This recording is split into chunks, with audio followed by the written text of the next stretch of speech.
그리고 초대교회 신앙으로 리셋해야 된다. 이거 아니면 한국교회가 일어날 수가 없습니다. 성도들이 요즘 이 온라인 예배에 길들여져 가지고요, 성도들이 온라인 예배 80몇 프로가 옳다고 했지 않습니까? 그걸 가지고 또 어떤 목회자 모임에서는 성도들의 의식이 그러니까 우리가 그렇게 가야 된다.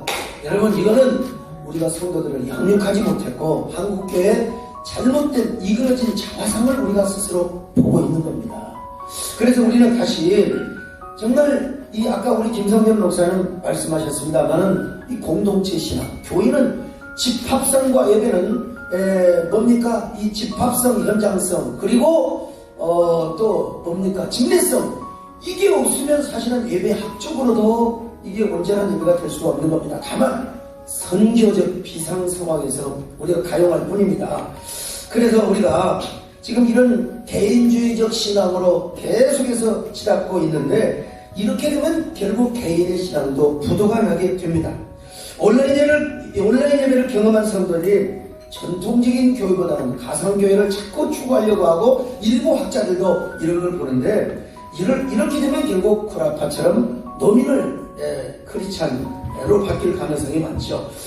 자, 이제는 포스트 코로나를 준비하는 게 아닙니다. 지금 우리는 위드 코로나 시대를 살고 있습니다. 위드 코로나.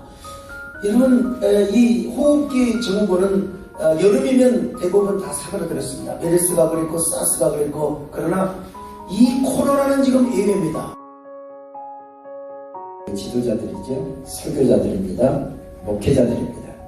그러면서 주시는 말씀, 너를 책망할 것이 있나니 너의 처음 사랑을 버렸느니라.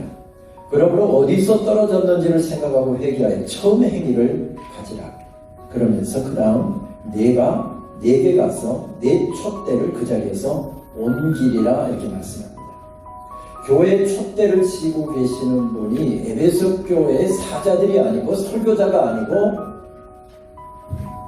하나님이시랍니다. 그러면서 그 교회 주인이신 하나님께서 명령하시기를 처음 사랑을 회복하라, 이렇게 말씀합니다. 여러분, 무너져 내리는 교회를 지켜내는 비법으로 이게 여러분 타당할까요?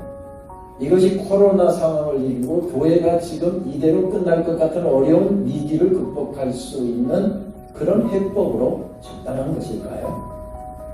말씀을 묵상하다가 저는 김현태 시인의 시를 읽다가 그렇지, 맞다 고개를 절로 끄덕이게 되었습니다. 눈을 다 감고도 갈 수 있느냐고 비탈길이 나에게 물었다. 나는 말했다. 두 발이 없이도, 아니 길이 없어도 나 그대에게 갈 수 있다고. 지금 함께 사는 배우자가 첫사랑 분도 있고, 아니면 첫사랑을 놓치고 둘째 사랑, 셋째 사랑하고 지금 사는 분도 있을 겁니다. 저는 전혀 감각이 없는 분들은 누가 중매가고 그냥 밀려서 결혼한 분일 수도 있습니다. 첫사랑에 대한 감격, 첫사랑에 대한 아련한 그리움이 있는 사람은 이때 눈이 좀 번뜩이거든요. 여러분, 지금 첫사랑에 대해서 시인은 그렇게 이야기를 합니다.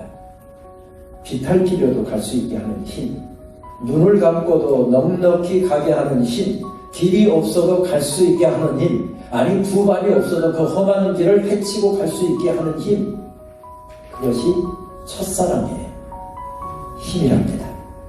이것이 첫사랑의 힘이랍니다. 결국 교회의 모든 문제는 바로 여기서부터 시작되고, 교회의 모든 문제의 해법도 여기에서 주어진다라고 하는 성령님의 놀라운 통찰력을 우리는 전해받게 됩니다. 다른 모든 것이 다 잘 되고 있어도, 교회가 부흥하고 있어도, 교회가 지금 엄청난 숫자가 모이고 모든 사람이 주목하고 있어도, 처음 사람이 식어버렸으면 그 교회는 이미 변질된 교회이고, 교회가 어려운 상황 가운데 있어도 이 첫사랑의 힘이 여전히 살아있다고 한다면 교회는 그 위기를 극복할 수 있다. 이도 모르는 하나님의 세계가 이 공간이라고 한다면 우리는 눈에 보이지 않는 먼지 정도밖에 모르고서 간단히 선 존재입니다. 그래서 엎드리게 되는 것이죠. 그래서 하나님의 도우심을 구하게 되는 것이죠. 그래서 하나님의 영감을 구하게 되는 것이죠. 하나님 저 도와주시지 않으시면 저 설교할 수 없습니다. 이게 가장자리에서 있다는 것입니다. 내가 다 모르고 있는데, 그런데 하나님께서 내 가슴에 말씀을 주시는데 새로운 말씀, 하나님의 신비를 깨닫게 해주십니다. 그래서 그 신비의 가장자리에서 춤추는 것이 바로 설교라는 이야기입니다. 이런 이야기를 루돌프 오토도 이야기를 하지요. 그는 성스러움을 이야기합니다. 우리가 잘 알고 있는 대로 누미노제이지요. 신적인 힘을 의미하는 누멘에서 가져오면서 인간의 경험으로는 도무지 도달할 수 없는 차원을 의미하는 뜻으로 사용합니다. 그에게 있어서 신비는 절대 타자에 대한 경험입니다. 인간의 경지에서 나온 것이 아니라 하나님을 경험하면서 나온 그 신비, 바로 그것을 펼치는 것이 설교라는 것입니다. 이 차원을 경험하게 될 때 오토는 그렇게 이야기하죠. 전율과 매혹을 가질 수밖에 없게 된다. 이게 댄싱이라는 말로 나오는 춤추는 것입니다. 우리 설교가 바로 그런 신학적인 차원을 갖는다. 우리가 고백하는 대로 이런 광경을 누가복음 24장에 엠마오로 내려가는 두 제자들에게서 발견하게 되잖아요. 바로 놀라운 미스테리오.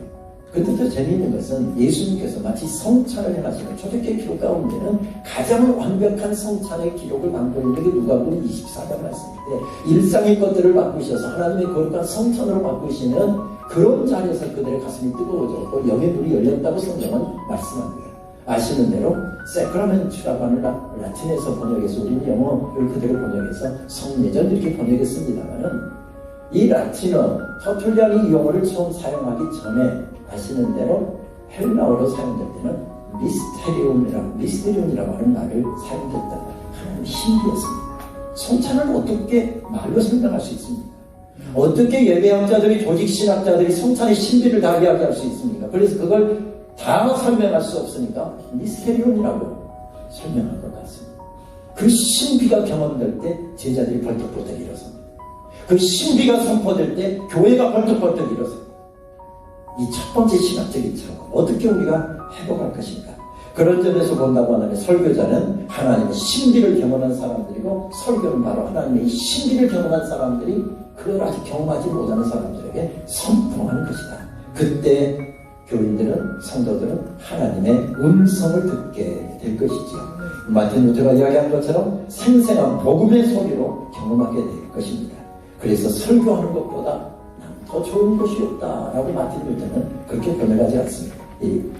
고백하지 않습니까? 둘째는 본질로의 회개입니다. 종교개혁제도 그랬지만 본질로의 회개는 교회가 계속해서 수행해야 될 과제입니다. 6.25 때도 그랬고 신사참배 때도 그랬고, 우리는 위기 때마다 또 나라를 주권을 상실하는 1900년대 초에도 그랬고 본질로의 회개를 추구했습니다. 그 연장선상에서 코로나도 그것을 하나입니다. 우리가 지금 바로 6.25 70주년을 보냈습니다만 전쟁에 비하면 코로나는 우리가 지금 너무 배부른 소리 하고 있는 겁니다. 전쟁 상황 가운데서 죽느냐 사느냐라고 하는 이런 상황 가운데서 예배하고 말씀을 전했던 그런 시대에 비하면 우리는 지금 이 위기는 어쩌면, 그럼 교회가 무엇으로 그걸 극복했습니까? 바로 본질로의 회개였죠.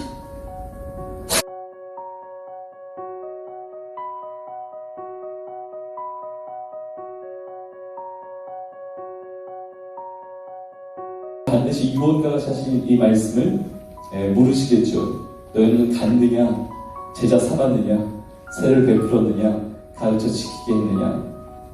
그리고 지상 계명, 하나님을 사랑하는 것, 그리고 이웃을 사랑하는 것. 코로나 시기에도 이건 동일한 겁니다. 그래서 다 연결이 되죠. 하나님을 사랑하면 예배가 있을 것이고, 본질적으로 이웃을 사랑하면 그 핵심이 전도와 선교, 그리고 선교적 삶입니다. 근데 중요한 것은 가는데 시대가 다르다는 겁니다.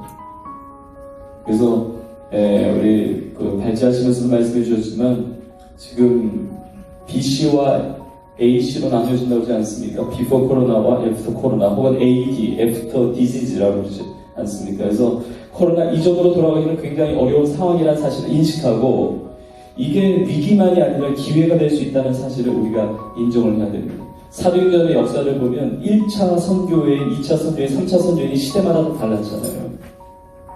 그래서 대표적으로 사도행전 16장에 보면 2차 선교행 때 1차 선교행 패러다임 가지고 하면 안 된다는 겁니다. 성령께서 막으세요. 소아시아 지역에서 복음을 전하는 것을 성령께서 예수의 영에 허락하지 않으신다고 그랬습니다. 그러니까 그거는 복음 전파하지 못하게 하신 게 아니라 2차 선교여행에 맞는 새로운 패러다임을 가지고 복음의 본질을 전하라고 말씀하시는 거죠. 그때 마게도니아의 환상을 보고 그리고 바다를 건너갑니다. 지금 육지에서 복음을 전하던 시대에서 바다를 항해하는 것과 같은 창조적인 도전을 해야 된다는 겁니다. 네, 하나님께서 한국교회 버리지 않으셨고 우리 많이 말씀하셨지만 그 코로나 시기에 교회의 위상이라든지 어제 정부에 발표된 거나 이런 걸 보면 너무너무 안타깝고 우리가 대처해야 되지만 동시에 하나님께서 주신 기회라는 생각을 가지고 하나님께서 가진 청사진을 우리가 가지고 품어야 되겠다는 생각이 듭니다. 그래서 몇 가지 대응을 보면 첫 번째는 온라인과 오프라인, 온라인을 버릴 수 없는 시대라는 것을 인식을 해야 됩니다. 오프라인이 중요합니다. 그런데 온라인과 같이 붙여서 온라인을 정말 이렇게 해야 되고 저희 교회도 현장 예배와 온라인 예배를 병행하고 있는데 현장에서의 영성이 있습니다. 이 공동체적인 영성. 그런데 교회가 거의 방송국이 됐다고 보시면 됩니다. 목회자들이 PD예요. 그래서 정말 교회들이 변화가 되고 있고 제가 그 부분을 좀 나중에 좀 보겠지만 온라인에 대한 것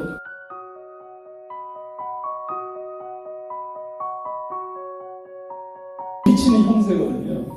그러니까 물론 그걸 대처하고 대응하는 건 반드시 필요한데 그것과 함께 교회가 섬기고 사랑하고 우리가 해야 될 그 복음의 영향력. 그래서 코로나가 끝나도 선교적 대상을 잃어버릴까봐 너무너무 이게 위기의식을 느낍니다. 복음을 전해도 복음을 받지 못하는 선교적 대상을 잃어버리면 안 되잖아요. 그래서 주님처럼 완전히 섬길 수 있는 그런 교회가 되면 좋겠다 이런 마음을 주셨고 마지막 성령의 능력. 오직 성령이 너에게 임하시면 권능받아서 증인된다는 말씀 주셨는데 정말 예배의 이 영성을 회복하고 성령의 충만함 받아서 성령께서 주시는 지혜를 가지고 우리가 이 코로나 시대를 이겨나가고 또 승리하기 원합니다. 선교적 사명을 감당함으로 교회를 힘있게 승리합니다. 감사합니다. 발자를 마치겠습니다.